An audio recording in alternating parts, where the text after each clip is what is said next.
Hi everyone, OPPop29 here, and today I want to look at this beautiful pulse rifle. Oversoul Edict is earned after defeating the first part, the Abyss section of CROTA'S End hard mode raid. This is an arc pulse rifle with a very high rate of fire, and it is very stable at that too. It does have a perk, fitted stock, that increases stability, but it's still right now base very stable. It does arc damage, as I said, and its first line of sights is completely red dot, so I love this weapon's sights. I am a big fan of red dot sights, and I'm a huge fan of them. So first we have red dot OES, next we have red dot OAS, and lastly we have red dot ORES. All three very good sights. This weapon can fire in full auto mode, and as everyone knows, the full auto mod for hand cannons and pulse rifles and scout rifles and pretty much anything that isn't an auto rifle in Destiny is kind of broken. It'll fire off a few rounds if you hold down the trigger, but then it'll just completely stop. So it'll leave you in a pretty sticky situation if you don't just fire the weapon the way it was meant to be, just by pulling the trigger every time you want to shoot. First we have Snapshot in its secondary upgrade tree. Aiming the weapon is incredibly fast. Then we have Field Scout, increasing its magazine size from 30 to 42, as you can see up there, right there. And lastly we have Fitted Stock, like I pointed out, increasing this weapon's stability further. We next have Dark Breaker. Projectiles will overpenetrate through Hive Knight Wall of Darkness. I like this perk, very good perk. I just finished using it. You're going to see it in the gameplay that I tack on to the end of this video. Very useful, especially if you're trying to do nightfalls or even if you're going through the raid. And of course, since this is a CROTA'S End weapon, we have Hive Disruptor, increased damage to Hive Majors. Now just keep in mind that in this recording here at the time I did not have the Hive Disruptor perk, nor was this weapon fully maxed out in damage. Another thing for you guys to keep in mind is that at the time of this recording, I do not have Fitted Stock equipped. Look at this stability base. With this base stability, imagine how well Fitted Stock would work for this weapon. Right now I have Field Scout, but imagine Fitted Stock on this thing.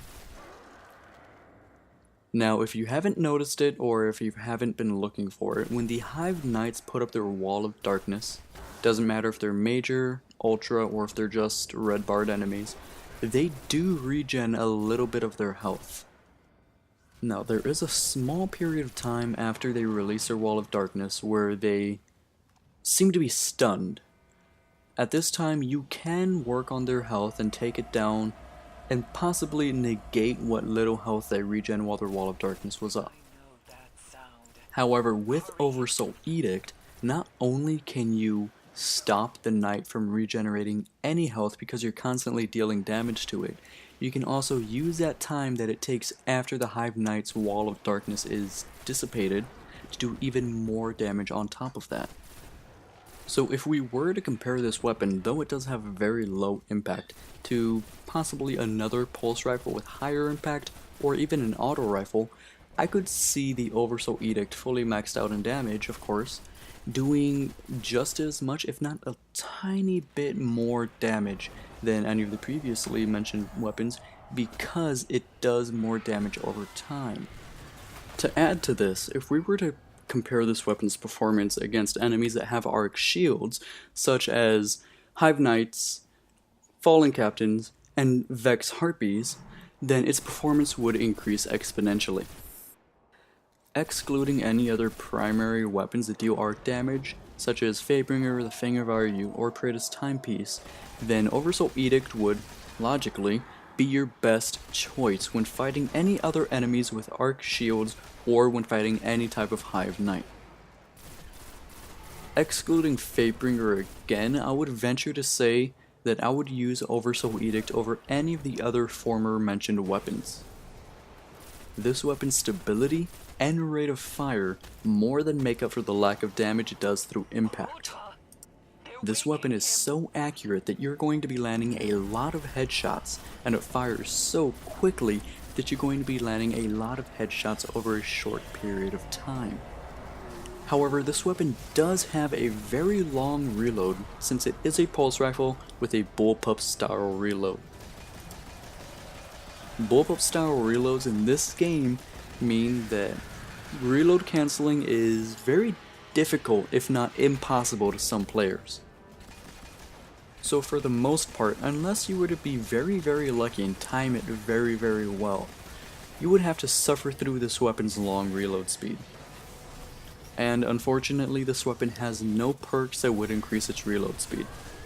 So if you're looking for this weapon to do consistent damage over an extended period of time, then I would recommend using the Field Scout perk instead of the Fitted Stock perk, because this weapon's stability is already great, and the Field Scout would give you more ammo to deal more damage.